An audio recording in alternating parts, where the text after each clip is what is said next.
மத்தேயு சுவிசேஷம் அதிகாரம் 11 வசனம் 28.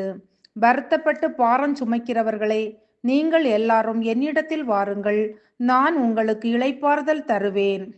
அன்பான தேவ பிள்ளைகளே, கிறிஸ்துவுக்குள் வாழ்வது என்பது நம்முடைய பாரத்தையெல்லாம் அவரிடம் ஒப்புவித்துவிட்டு அவருடைய லகுவான நுகத்தின் கீழ் நடப்பதாகும். அப்போது மிகுந்த நெருக்கடியான நேரங்களிலும் நாம் ஆவிக்குரிய இளைப்பாறுதலை பெறுவோம்.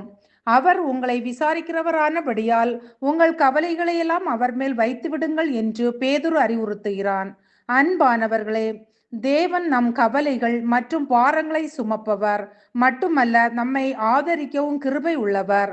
தேவன் நமது வெற்றிக்கு தேவையான பலத்தை அளித்து நம்மை தாங்குவார்.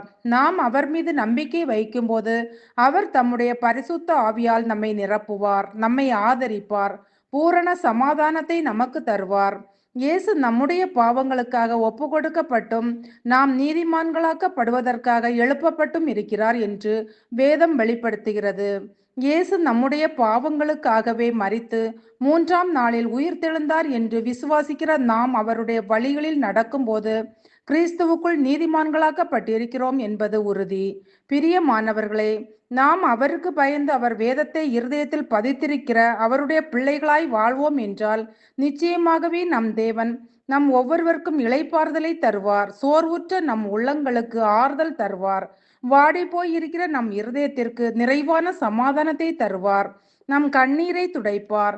நித்திய மகிழ்ச்சி நம் தலையின் மேல் இருக்க செய்வார். எப்போதும் சந்தோஷமும் மகிழ்ச்சியும் தருவார். சஞ்சலத்தையும் தவிப்பையும் ஓடிப்போகச் செய்வார்.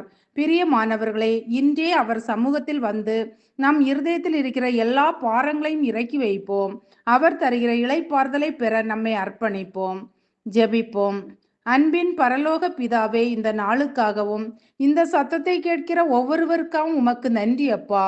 நான் உங்களுக்கு இளைப்பாறுதல் தருவேன் என்று சொன்ன எங்கள் அன்பின் தெய்வமே, எங்கள் ஒவ்வொருவரின் வாழ்க்கையிலும் காணப்படுகிற எல்லா விதமான பாரங்கள், சுமைகள், கவலைகள், துன்பங்கள், துயரங்கள், கண்ணீர்கள் இவைகளை நீக்கி எங்கள் ஒவ்வொருவருக்கும் அமைதி, ஆறுதல், மகிழ்ச்சி, உடல் நலம், இளைப்பாறுதல் தந்து வழிநடத்தும்படியாக ஜெபிக்கிறோம்.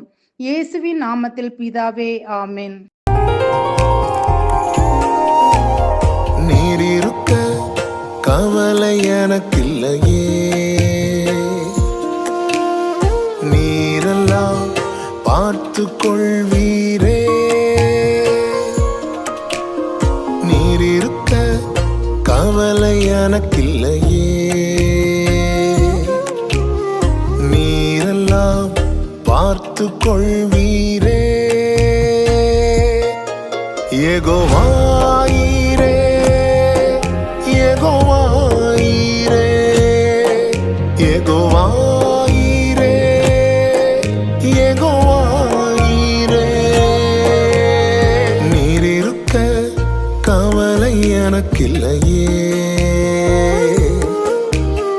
நீரெல்லாம் பார்த்து கொள்வீரே.